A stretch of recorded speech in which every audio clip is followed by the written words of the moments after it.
Good morning. I'm Savannah Sellers. Joe is on assignment, and Christine Romans will join us shortly. But happy Friday. We made it to the end of the week. We are going to begin this morning with that widening manhunt for the gunman who assassinated conservative activist Charlie Kirk at a college event in Utah. The state's governor now suggesting he will push for the death penalty in this case. The FBI says they've recovered a rifle in a wooded area near that site of the shooting. It was at Utah Valley University. Well, they're offering a $100,000 reward for information leading to an arrest. Officials released this surveillance video we just showed you. They say that it shows the person they believe to be the gunman running and then jumping off a building right after Kirk was shot. They also shared these photos of a person of interest wearing a dark, long-sleeve shirt with what appears to be an American flag and an eagle on the chest. Here you see the suspect after dropping off the building. He moved around across this grassy area, around the parking lot. After he crosses the street, this is where he moves over into the wooded area. This is the video evidence that we utilize to track his movements and to locate that firearm in that wooded area. Speaking at a 9/11 memorial event yesterday, President Trump said he plans to award Kirk with the Presidential Medal of Freedom. Our prayers are with his wonderful wife, Eric, and his beautiful children. I'm pleased to announce that I will soon be awarding Charlie Kirk posthumously the Presidential Medal of Freedom. The date of the ceremony will be announced, and I can only guarantee you one thing, that we will have a very big crowd. Yesterday, vigils honoring Kirk's life were held in cities across the country as well. We have retired FBI agent Rob D'Amico standing by with analysis of the investigation and where it goes from here. First, though, let's go to NBC News national correspondent Aaron Gilchrist. He is on the ground now in Utah with the very latest for us. Aaron, good morning. So let's talk about these breakthroughs that we've started to hear about from law enforcement. This video we have played several times. The pretty clear photos of the suspect and of what he was wearing. What details do we have this morning about the alleged shooter and also that weapon that they've recovered? Well, this video, Savannah, really is the biggest thing, the most recent thing that's been released by officials here in Utah, with the expectation that if they get these images out in front of the public, it might help to jog somebody's memory. So the video you're seeing here is the suspect jumping off the roof of the building that one of the buildings that surrounds a courtyard here on campus. That courtyard is where Charlie Kirk was holding his event with about 3,000 people in attendance. And the video shows the shooter running across the grassy area here and then slowing down, it looks like, when he notices a car going by. As you might imagine, there were people who were at the event not very far from the street that you're seeing there who would have been running in that direction, and the cars that were leaving. And so he was trying to blend in, and officials said he did a good job of that. They say he was a college-aged person, the person of interest, the photos that they released earlier yesterday. They said that he was a college-aged person. And then they put out these images. There were 2 rounds of pictures that came out yesterday. The second round, we were told, had been edited a little bit to make them more clear. And you can see in these images the T-shirt that he's wearing with the American flag on it. Looks like an American eagle as well. The hat is, excuse me, very clear. And again, the hope is that the public will see these images, and that if they recognize him, or for folks who may know him, they will then call in to the FBI or state police here and make that information known. We were told that there have been about 200 tips already called in as a part of this investigation. Yesterday, we were told that there were some good leads that they were following. Some of them didn't pan out, but the investigation, of course, Savannah, continues. Aaron, also we saw Vice President J.D. Vance and his wife. They accompanied Kirk's body as it was transferred to Arizona yesterday. They made a trip there right away. What do we now know about plans for his funeral? Who will be in attendance? You know, I think it's worth noting that Vice President Vance and Charlie Kirk may have been political allies, but they were also close friends over many years of sort of working together in the political space since the vice president first ran for Senate. And you see in the video here, J.D. Vance acting as a pallbearer as the casket was carried on to Air Force Two here in Utah and then taken to Arizona, where Charlie Kirk is from. We know that his family and close friends were also on the plane with the vice president yesterday, making that return trip to Arizona. At this point, we don't yet know exactly when a funeral service will be held, although President Trump indicated that he would be attending that funeral. He said it would be next weekend. We don't have a firm date and time for that, but the president, we know now, will be there. Savannah. So, Aaron, there has just been such a huge response to this on both sides of the aisles. We have heard from lawmakers. There's been questions kind of about whether the shooting will ultimately, will it lead to more polarization, or maybe does this start to turn the temperature down? Does this feel like some type of turning point? What are we hearing in Washington? And also, what are lawmakers saying about taking safety precautions themselves in light of this act of political violence at a speaking engagement just on a college campus? Yeah, across the board, we did hear immediate condemnation of political violence from both sides of the aisle after Charlie Kirk was shot the other day. And since then, we've heard lawmakers talking about the need for greater security, increasing their own security, canceling public events or trying to move events that were originally planned to be outside, moving those events inside. We have also, on a couple of occasions now, heard President Trump talk about what happened to Charlie Kirk. I want to play a little bit of sound from yesterday and the president, what he said about political violence and events that have been happening around the country. I'm really concerned for our country. We have a great country. We have a radical left group of lunatics out there, just absolute lunatics, and we're going to get that problem solved. I'm only concerned for the country. Now, the shooter's motives in this case remain unknown at this point, but President Trump, of course, they're leaning into language that he's used on many occasions before to describe some politicians on the left and some of their followers on the left. But it's worth noting, too, Savannah, that some of the rhetoric that we've heard from President Trump, of course, we know he's been accused on more than one occasion of sort of fanning the flames of some of the political aggression that we've seen at points throughout the time that he's been in office this second time, and even during the campaign, Savannah. All right. Aaron Gilchrist reporting from Utah for us. Thank you so much. I want to bring in retired FBI agent Rob D'Amico for analysis of the investigation. Rob, good morning. So, the FBI actually says they've received 7,000 leads, tips from the public. That's actually the most since the Boston Marathon bombing. As though time goes by, right, we know this investigation can get tougher. Now it's been quite some time since the attack actually happened. And then on the other hand, we have quite clear images of this person. What do you make sort of this mosaic that's coming together of the investigation right now? Do you think they're close to catching this person, or is it almost like an overwhelming amount of information now from the public? It's not overwhelming. They were overwhelmed during the Boston bombing, and then they tightened up their technical procedures to bring that much video in. They're starting to use AI to look at the video. It's really important that they got that detailed shot of his T-shirt because it allows people on their phones, wait a second, that picture I have is that shirt, and it allows them to identify him. If they don't know him, they can look through that, or, hey, I saw that guy. But the video of him escaping is really important. If you look at it, it is a well-planned escape, and he's actually somewhat fairly calm in doing it, which means to me he did reconnaissance of this. He was up on that roof. He knew where he could jump down. He knew where he could run, and he ran into the woods. And assumingly, he finally got to the vehicle. What that allows him to do now is go back and look at tape of those cameras that they had.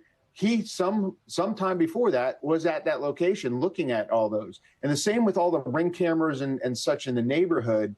They don't have a car yet, but if they find a week ago he went and he was on that building, they can go to those people with those cameras that caught him this time running through the neighborhood and into the woods. And they can say, can you look back 2 weeks ago, trying to link him up with a vehicle? They can also then look at cellular data. When the event happened, there's 3,000 cell phones there. They have all that information, but they have to weed through it. If they know a week ago he was there and there weren't that many people there, they can take out everyone else, figure out which one's his phone, and then now start tracking it electronically. So there's a lot that they can do in just that video, figuring out. They got his palm print when he was climbing down. They're obviously doing DNA and the same thing on the weapon. So there's a lot of information coming from that one video alone. It's so interesting to hear you put it that way, because I think for our untrained eyes, it often is like, okay, well, it gives you a piece of information, a timeline, but it's so far away from him. Does it tell you much? But actually, you're saying it tells you quite a bit. Absolutely. And people don't understand their digital exhaust. They don't even, and even if he didn't have the phone with him on the day of the event, so he knew better to bring his phone with him. Again, looking back, they're going to find out when he reconnoitered that place. He was there before. He looked at that roof. He looked at how he's going to get down. He looked at the neighborhood he was going to run from. That wasn't just a panic withdrawal from that shooting. That was planned. It was fairly calm. He knew that perimeter. He knew where he's going, so he was there before. Also, Rob, officials said that, of course, we now know, we've been talking about one of the big breakthroughs we've heard from them is that they actually found this weapon. They were calling it a high-powered bolt-action rifle. Does that particular detail, or the fact that he fled the scene, carried the rifle for some time, and then left it in the woods, tell you anything about the shooter? The bolt action, that's the rifle I was figuring, just because of the distance of the shot and how it was done. The 30-06 is a heavier round, unlike, say, people started talking about an AR-15. That round could do that, but it's very light. There's windy there. So a bolt-action rifle made more sense to me. It's actually a magazine-fed, but bolt-action where they rack it. There's maybe 5 rounds in a magazine, I believe, is what they described. So it's a hunting rifle, though. I truly, believe that was probably the weapon of choice. The fact that he carried it to one point and then dropped it, I think he probably felt that wherever he was going next, that rifle, and I think he had it in a towel, it was hard to see, but it was still something. That rifle was a liability to the rest of his escape. I would assume he probably knew that they were going to find it eventually. He might have wiped it down from prints or something like that. So he definitely, again, the fact that he did all this reconnaissance meant he was probably researching things on the internet, knowing to wipe the rifle down, but they're still going to find something off it. But it does connect him to the actual crime. They're going to take the bullet either from Mr. Kirk or in the area behind it. They're going to find that. They're going to be able to match it to the rifle. And then his DNA is going to match to that rifle, his fingerprints, his DNA. A lot of times, even if they wipe the rifle down, when they were loading that magazine a few days ago, they don't realize their thumbprints on it. We used to get bombers in Iraq all the time. They leave their thumbprints on the tape that they put inside a device, and then we would get them that way. Rob D'Amico, we always appreciate your analysis. Thank you so much. Thank you. Well, in a federal courtroom in Florida, witness testimony began in the trial of the man accused in the assassination attempt on President Trump at his golf course last year. Well, in opening statements, prosecutors revealed that Ryan Ruth, while allegedly armed with a rifle, got even closer to the president than was previously known. NBC News correspondent Jesse Kirsch has the details. Defending himself, Ryan Ruth came face-to-face with the former Secret Service agent who spotted him in a sniper hide, allegedly waiting to assassinate President Trump. Robert Furcano revealing that while then-candidate Trump played golf in South Florida last September, Ruth was closer to the Republican presidential nominee than previously known, just one hole away. Furcano testifying he spotted Ruth and a rifle barrel pointed directly at my face, testifying I feared for the life of the president. Furcano says that's when he fired at Ruth, who did not shoot back. Then Ruth questioned Furcano, who prosecutors credit with saving the president's life. Is it good to be alive, asked the defendant. Furcano responding, yes, it feels good to be alive. Walk straight back! Prosecutors say Ruth fled the scene, but not before witness Tommy McGee spotted him driving off. As Ruth cross-examined McGee, the questioning quickly went off the rails. At one point, Ruth gave McGee a thumbs up, saying, "You're the man. Good job." The day began in similarly bizarre fashion. In his opening statement, Ruth spoke about Hitler, Putin, Iran, and Israel instead of focusing on the facts of the case. He was supposed to have roughly 40 minutes to speak, but the judge cut him off after only about 5. All right, Jesse, thank you. Well, the political fight over documents related to convicted sex offender Jeffrey Epstein continues in Congress. But thousands of emails sent and received by Epstein over a 2-decade span have been obtained by Bloomberg News, they say. Well, they shed light on his relationship with convicted co-conspirator Ghislaine Maxwell. Now, NBC News has not independently obtained or verified those emails. News Now anchor Hallie Jackson has the details.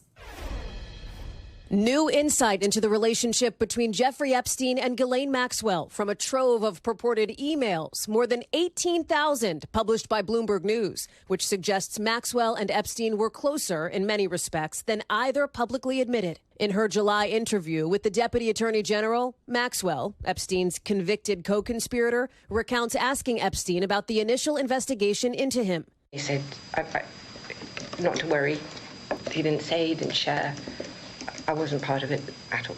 The Bloomberg report suggests she counseled Epstein after that. At one point, he asked her advice on what charge to negotiate in his 2008 plea agreement. I suppose lewd and lascivious conduct, she responded. NBC News has not independently obtained or verified the emails. Bloomberg says they were authenticated using cryptographic and metadata analysis and corroboration with external sources. The outlet says one email included a detailed spreadsheet of 2,000 gifts and payments, like, quote, lingerie and chocolates, some for teenage girls who later lodged sexual abuse complaints. Except for 3 minor instances, Bloomberg says the emails do not otherwise mention President Trump, who has said his relationship with Epstein ended in the early 2000s. The White House calling it, in part, stupid fake news. Maxwell's attorney has not responded to NBC's request for comment. And for the first time, revelations Maxwell and Epstein were going through a fertility treatment together, according to Bloomberg, years after she said they broke up. In 2005, Bloomberg says Maxwell emailed Epstein detailed instructions on a sperm donation, adding, "You can do the sample at home." All right, our thanks to Hallie for that report. Well, NBC News White House correspondent Monica Alba joins us with more on this. Monica, good morning. So these new revelations here, they come after President Trump continues to deny he wrote this lewd letter to Epstein as part of a book compiled for Epstein's 50th birthday. This made news a while ago. It made news again this week. The president was mentioned in only a handful of these particular emails that Bloomberg says they've obtained. But how much more pressure do you think these emails put on the White House? What are the concerns here that these are now out there with a news outlet? Well, Savannah, I think this really just shows that this is not going away for the White House, that this is an issue, the Epstein controversy overall, that the White House will continue to have to engage on, answer questions on, that the president will be pressed on. And that is just a fact of this situation as it currently stands. And it's also because the White House is the one saying that they want to pursue more transparency. They knew that when Congress was going to come back into session, there were going to be more documents, more information that was going to come out. And they're bracing for even the possibility of more of that to come in the next few weeks and months. Again, this is something that isn't going away, that the White House has acknowledged. And even if they try to dismiss it themselves in some of these statements, it's their own allies, it's their own supporters in many cases who still want more information to come out. Savannah. And Monica, President Trump called the Epstein case a dead issue in a phone interview that was just earlier this week with NBC News, but there still continues, of course, to be fallout over the case. We're discussing it right now. We've actually also learned that Britain's ambassador to the United States, his name's Peter Mandelson, he was fired yesterday due to his ties to Epstein. What more can you tell us about this?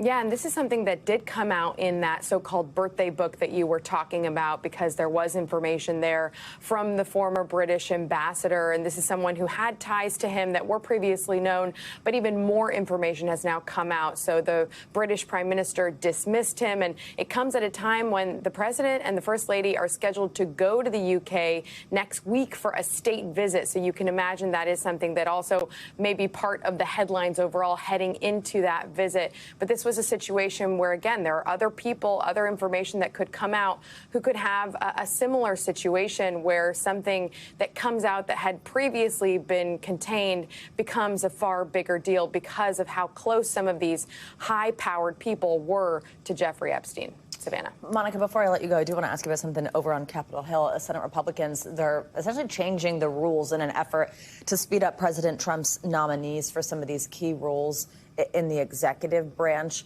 I'm hoping you can walk us through this. They've triggered what's this so-called nuclear option. What exactly does that mean? How does that plan work?